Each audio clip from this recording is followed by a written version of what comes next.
નમસ્કાર દર્શક મિત્રો, અમારી ચેનલમાં આપનું ફરી એકવાર હાર્દિક સ્વાગત છે। તો મિત્રો, જે મહિલાઓ આ દિવસે વાળ ધોવે છે તેનો પતિ ધનવાન બની જશે। તો મિત્રો, જે સ્ત્રી આ દિવસે માથાના વાળ ધોશે તો તેનો પતિ રાતોરાત જ ધનવાન બની જશે। સાથે જ મિત્રો, આપણે જાણીશું જે મહિલાઓ કે આ દિવસે પોતાના વાળ બિલકુલ ન ધોવા જોઈએ એવો શુભ દિવસ છે કે ત્યારે મહિલાઓએ માથાના વાળ ધોવા જોઈએ। સાથે જ મિત્રો, આપણે એ પણ જાણીશું કે સ્નાન કરતી વખતે મહિલાઓ કઈ ભૂલ કરે છે તે ભૂલ બિલકુલ ન કરવી જોઈએ। જો તે એ ભૂલ કરશે તો તેનો પરિવાર બરબાદ થઈ જશે। તો મિત્રો, મહિલાની સાથે જોડાયેલી વસ્તુ ખાસ વિષય છે જેને કોઈ પણ પુરુષે ભૂલથી પણ ઉતારવી ન જોઈએ। તો એવી કઈ વસ્તુ છે જેના વિશે આપણે આજના વિડીયોમાં આ વાત કરીશું। તો બધાથી પહેલાં કમેન્ટ બોક્સમાં જય મા લક્ષ્મી જરૂરથી લખી દેજો। ચેનલ પર પહેલીવાર આવ્યા હોય તો ચેનલને જરૂરથી સબસ્ક્રાઈબ કરી દેજો। વિડીયોને લાઈક કરવાનું ભૂલશો નહીં। તો આપણે આજના આ વિડીયોમાં એ વાત કરીશું, જો પુરુષથી પણ આ ભૂલ કરશે તો તેના જીવનમાં દુર્ભાગ્ય આવી શકે છે, તેની પ્રગતિ અટકી જાય છે। તો મિત્રો, આ બધી જ માહિતી મેળવવા માંગતા હોય તો વિડીયોને આખો જોજો। વિડીયોમાં આગળ વધતા પહેલાં માતા લક્ષ્મીની કૃપા તમારા પર સદાય બની રહે તો વિડીયોને એક લાઈક જરૂરથી કરી દેજો। તો મિત્રો, આપણા હિન્દુ ધર્મશાસ્ત્રમાં મહિલાઓને દેવીનું સ્વરૂપ માનવામાં આવે છે, તેને મહાલક્ષ્મીનું પ્રતીક માનવામાં આવે છે। મહિલાઓ જે આપણા ઘરની સુખ સમૃદ્ધિનું કારણ હોય છે। એક મહિલા છે પોતાના ઘરને સ્વર્ગ બનાવી શકે છે। જો આપણે તેનું અપમાન કરીએ છીએ તો ઘરમાં અશાંતિ પણ આવી શકે છે। મિત્રો, મહિલાઓની જો આ વસ્તુ કોઈ પણ પુરુષોએ ભૂલથી પણ ઉતારી દીધી તો સમજી લેજો કે પુરુષનું દુર્ભાગ્ય ત્યાંથી જ શરૂ થઈ જાય છે। તો મિત્રો, આવો આપણે જાણીએ કે મહિલાઓએ એવી કઈ ભૂલ છે જે બિલકુલ પણ ન કરવી જોઈએ। સાથે જ આપણે જાણવાના છીએ કે આ દિવસે મહિલાઓએ પોતાના માથાના વાળ ધોવા જોઈએ, જેથી કરીને તેના પતિનું ભાગ્ય તેનો સાથ આપવા લાગે। તો મિત્રો, અમુક એવી ભૂલ છે જે બિલકુલ પણ ન કરવી જોઈએ। તો આ ભૂલ થતી હોય તો આપણા ઘરમાં અશુભતા લાવી શકે છે। મિત્રો, જે કોઈ પણ મહિલા મોડે સુધી સૂવે છે તો તેના ઘરમાં ક્યારેય પણ લક્ષ્મી માતાનો વાસ થઈ શકતો નથી। જો કોઈ મહિલા વહેલા સવારે ઉઠી પૂજા અર્ચના કરી પોતાના ઘરના આંગણાની સાફ સફાઈ કરે છે તો તેના ઘરમાં ક્યારેય પણ ગરીબી આવી શકતી નથી। ત્યાં હંમેશા લક્ષ્મી માતાનો જ વાસ રહે છે। આવા ઘરોમાં હંમેશા શુભતા બનેલી રહે છે। મોડે સુધી સૂવું એ ધાર્મિક દ્રષ્ટિએ ઉચિત નથી। આનાથી શરીરમાં આળસ આવી શકે છે, દિનચર્યા ખરાબ થઈ શકે છે। તેમજ મહિલાઓએ પોતાના વાળ અને પગ છે એ હંમેશા સાફ રાખવા જોઈએ। ચોખ્ખા વાળ અને પગ છે એ ઘરની સુખ સમૃદ્ધિનું પ્રતીક મનાય છે। જે મહિલા સ્વચ્છતાનું સૌથી વધારે ધ્યાન રાખે છે તેના ઘરમાં લક્ષ્મી માતાનો વાસ હંમેશા માટે રહે છે। જે ખરાબ વાળ અને ખરાબ પગ હોય તે વસ્તુ ઘરમાં ગરીબી લાવે છે। આનાથી દેવી લક્ષ્મી ઘર છોડીને ચાલ્યા જાય છે। આવી મહિલા હોય છે તે પોતાના પતિના પ્રેમથી પણ વંચિત રહી શકે છે।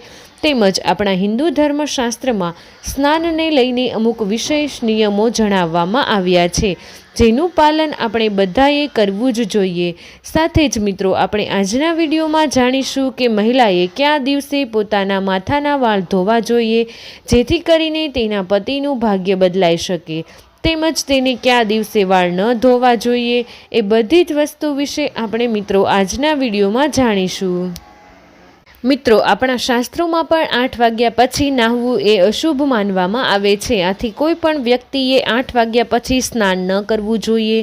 જે કોઈ પણ મહિલા 8 વાગ્યા પછી સ્નાન કરે છે તો તેના જીવનમાં નકારાત્મકતા આવે છે, ઘરમાં સુખ શાંતિ આવી શકતી નથી। કોઈ કારણથી 8 વાગ્યા પહેલાં સ્નાન ન થતું હોય તો 12 વાગ્યા પહેલાં જરૂર કરી લેવું જોઈએ। કારણ કે મિત્રો, ભગવાન શ્રી કૃષ્ણ અનુસાર બપોરના 12 વાગ્યા પછી પણ સ્નાન કરવું તે અનુચિત માનવામાં આવે છે। સ્નાન એ દાનવ સ્નાનની શ્રેણીમાં આવે છે અને અનુકૂળ પુણ્યફળ પ્રાપ્ત થઈ શકતું નથી, પણ આ એક પાપ કહેવાય છે। તેની સાથે જ મહિલાઓ જ્યારે પણ સ્નાન કરે છે ત્યારે પોતાના પાણીમાં થોડું મીઠું નાખી સ્નાન કરવું જોઈએ। આવું કરવાથી લક્ષ્મી માતાની કૃપા બની રહે છે, તેના ઘરમાં સુખ સમૃદ્ધિનો વાસ થઈ શકે છે। મિત્રો એ સ્વાસ્થ્ય માટે પણ બહુ જ સારું નીવડી શકે છે. તેમજ સવારે જ્યારે પણ રસોઈ કરે છે ત્યારે એક રોટલી ગાય માટે જરૂર બનાવવી જોઈએ. આ વસ્તુ પણ બહુ શુભ માનવામાં આવે છે. જ્યાં મહિલાનું સન્માન નથી થતું ત્યાં ભગવાન પણ નિવાસ કરી શકતા નથી. મિત્રો, કોઈ પણ વ્યક્તિએ વારે વારે મહિલાને અપમાનિત કરે છે તો ત્યાં માતા લક્ષ્મીનું અપમાન સમાન માનવામાં આવે છે.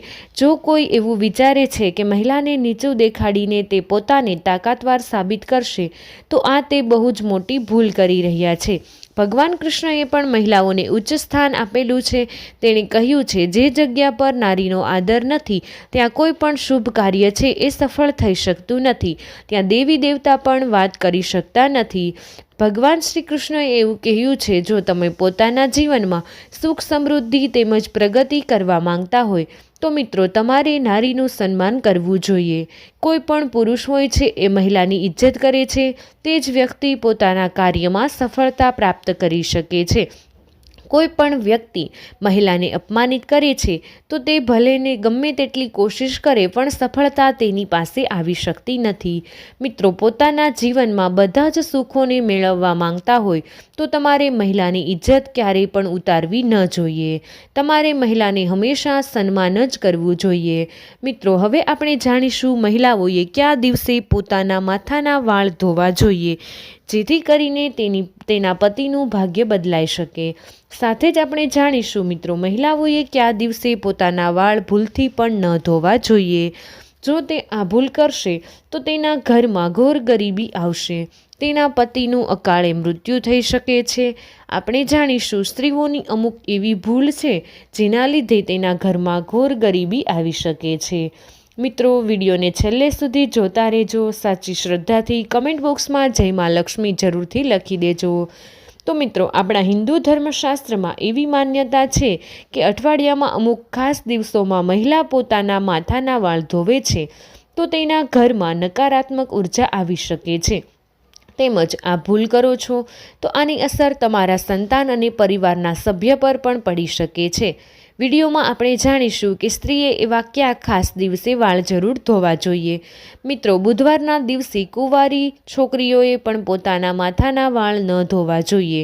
કુંવારી છોકરી બુધવારના દિવસે પોતાના માથાના વાળ ધોવે છે તો તેના ભાઈ ઉપર કોઈ મોટી આફત આવી શકે છે જેનો તમે અંદાજ પણ નહીં લગાવી શકો. મિત્રો, જેટલું સંભવ હોઈ શકે એટલું તમારે બુધવારના દિવસે માથાના વાળ ન ધોવા જોઈએ. બૃહસ્પતિવાર એટલે કે મિત્રો, કોઈ પણ પરિણીત મહિલાએ ગુરુવારના દિવસે પોતાના માથાના વાળ ધોવા જોઈએ.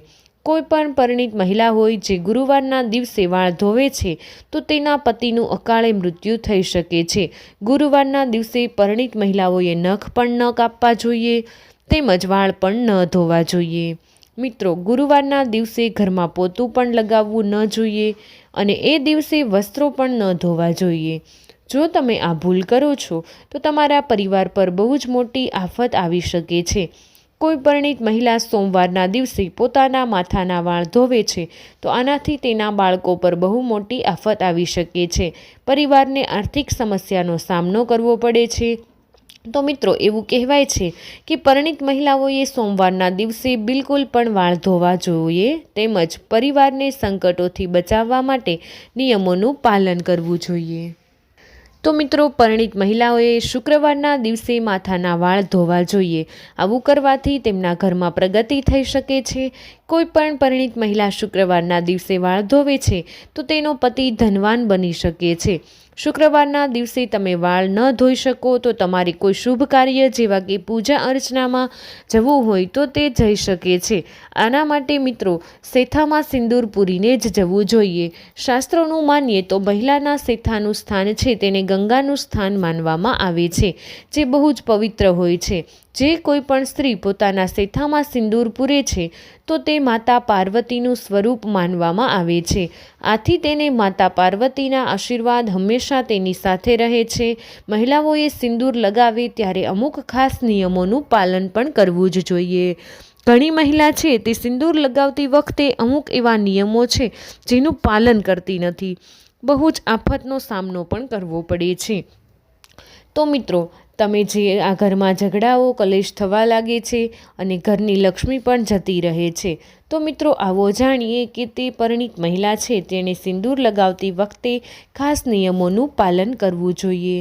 તો મિત્રો આના પહેલાં તમને હાથ જોડીને વિનંતી છે કે વિડીયોને લાઇક કરી દેજો, ચેનલને જરૂરથી સબસ્ક્રાઈબ કરી દેજો અને કમેન્ટ બોક્સમાં જય મા લક્ષ્મી જરૂરથી લખી દેજો।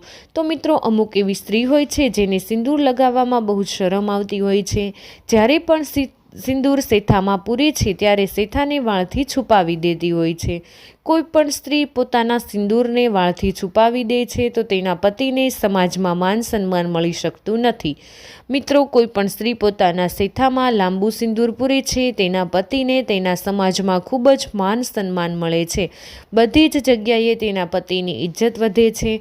પોતાના જીવનમાં બધા જ સપનાઓને પૂર્ણ કરી શકે છે। મિત્રો સિંદૂર લગાવવાની સાચી રીત એ પણ બહુ જ મહત્વપૂર્ણ છે। પરિણીત મહિલાઓએ સિંદૂર લગાવે છે તો પોતાના સિંદૂરની ડબ્બીને પોતાના કપાળે સ્પર્શ જરૂર કરવી જોઈએ। આવું કરવાથી માતા પાર્વતીના આશીર્વાદ પ્રાપ્ત થાય છે। મિત્રો એવું માનવામાં આવતું નથી કે આ ઉપાય કરવાથી તમારા જીવનમાં સુખ સમૃદ્ધિ અને તમારા પતિના જીવનમાં સફળતા લઈને આવે છે। તો મિત્રો આવી રીતે તમારે સિંદૂર લગાવવું જોઈએ તો હંમેશા તમારું પતિનું સ્થાન પણ ઊંચું ગણાય છે સમાજમાં। તો મિત્રો વિડીયો પસંદ આવ્યો હોય તો વિડીયોને લાઇક કરી દેજો। તમારા બધા જ મિત્રો સાથે વિડીયોને શેર કરી અમારી ચેનલને સબસ્ક્રાઈબ કરવાનું ભૂલશો નહીં।